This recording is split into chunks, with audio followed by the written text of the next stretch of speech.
Midday News is brought to you by Dogra A1 Digital Hearing Aid Center, Jammu, offering special discounts for the senior citizens and reimbursement schemes for the government employees.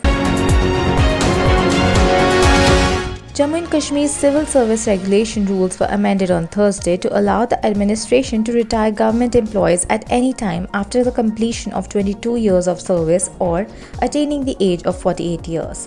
The employees can be retired after being given 3 months of notice or 3 months of pay and allowance in the lieu of the notice. The employee shall be granted pensionary benefits admissible under these rules on the basis of qualifying service put in him or her on the data of the retirement. With an increase of 54,366 new cases and 690 deaths, India's COVID-19 count reached to 77,61,312 on Friday, as per the Union Health Ministry. As per the ministry, the COVID-19 count includes 6,95,509 active cases and 69,48,497 cured and discharged patients. With 690 deaths, the toll due to the disease has mounted to 1,17,306 in the country. With 1,59,346 active cases, Maharashtra continues to be the worst affected state of the COVID-19 in the country, while 14,15,679 patients have recovered from the disease in the state. 42,633 have died so far. Stressing upon the need to revive the iconic role of Sufis and Raisis in the cultural transformation of the Kashmir, Lieutenant Governor Manoj Sinha said it is the most appropriate time to propagate and adhere their legacies in prevailing the chaotic global and regional scenario. The Lieutenant Governor and the Chancellor, University of Kashmir, on Thursday presided over the inaugural session of one-day national seminar on Raisi Sufi traditions of Kashmir at the University of Kashmir.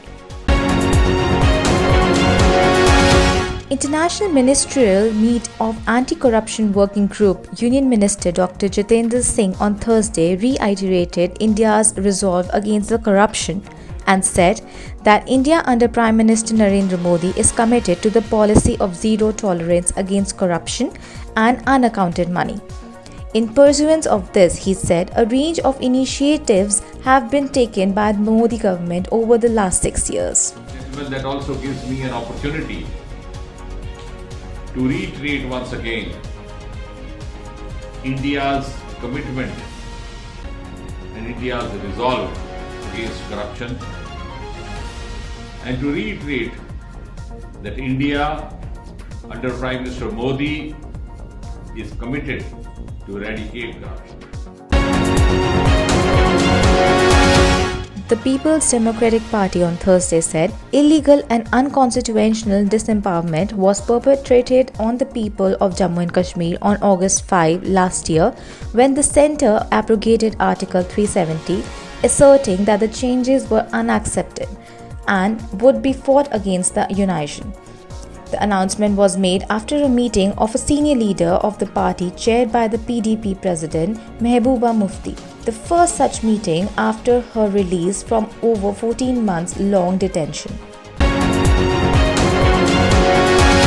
Jammu and Kashmir recorded 584 fresh cases of COVID-19, pushing the infection tally to 90,166 on Thursday, while the death toll rose to 1,412, with 10 more people succumbing to the disease. Of the fresh cases, 192 are from Jammu and 382 are from the Kashmir Valley. Srinagar district reported the highest number of 127 new cases, followed by 102 in Baramulla and 103 in the Jammu district. At present, there are 7,952 active COVID cases of the COVID-19 in the Union Territory, while 80,802 patients have recovered so far. Pakistani troops have resorted to more than 3,800 incidents of unprovoked ceasefire violations along the line of control in Jammu and Kashmir this year, and even supported smuggling of arms and narcotic substances, including drones and quadcopters. The Ministry of External Affairs said that on Thursday. MEA spokesperson Anurag Srivastava said Pakistani forces have continued to engage in unprovoked ceasefire violations, often from the civilian areas, to support infiltrations of terrorists across the LOC. The Union Home Secretary Ajay Kumar Bhalla on Thursday chaired a high-level meeting to review the appointments of assets and liabilities between the two union territories of Jammu and Kashmir and Ladakh. Chief Secretary J.K. BVR Subramaniam, advisor to LG Ladakh, and Additional Secretary, Ministry of Home Affairs, participated in the meeting. During the meeting, detailed deliberations were held on the recommendations of Advisory Committee on the division of assets and liabilities between the newly two constituted union territories.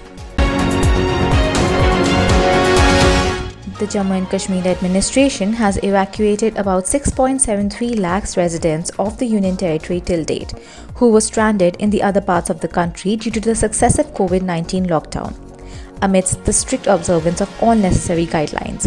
As per the official data, the administration has evacuated 6,73,525 people all over till now by the rail and road.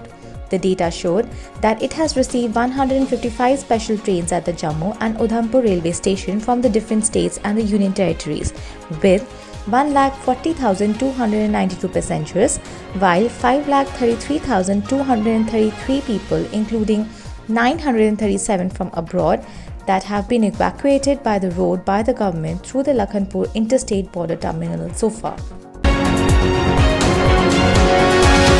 Global Kashmiri Pandits Diaspora and several other communities organizations held a car protest rally in front of the Embassy of Pakistan in the US on Thursday, remembering Pak's invasion of Kashmir in 1947. Scores of people were seen chanting slogans calling Pakistan to vacate the illegally occupied Kashmir. Pakistan vacate occupied Kashmir.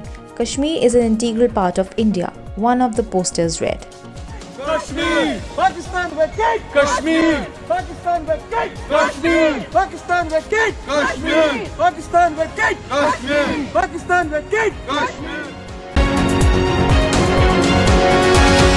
US President Donald Trump on Thursday said a COVID-19 vaccine is ready and going to be announced within weeks to combat the deadly disease that has killed over 223,000 Americans, as he debated with the Democratic Chancellor Joe Biden for the final time before the presidential election. The debate, just less than 2 weeks ahead of the crucial presidential election on November 3rd, started with the opening remarks by both candidates when the mic of the other was muted.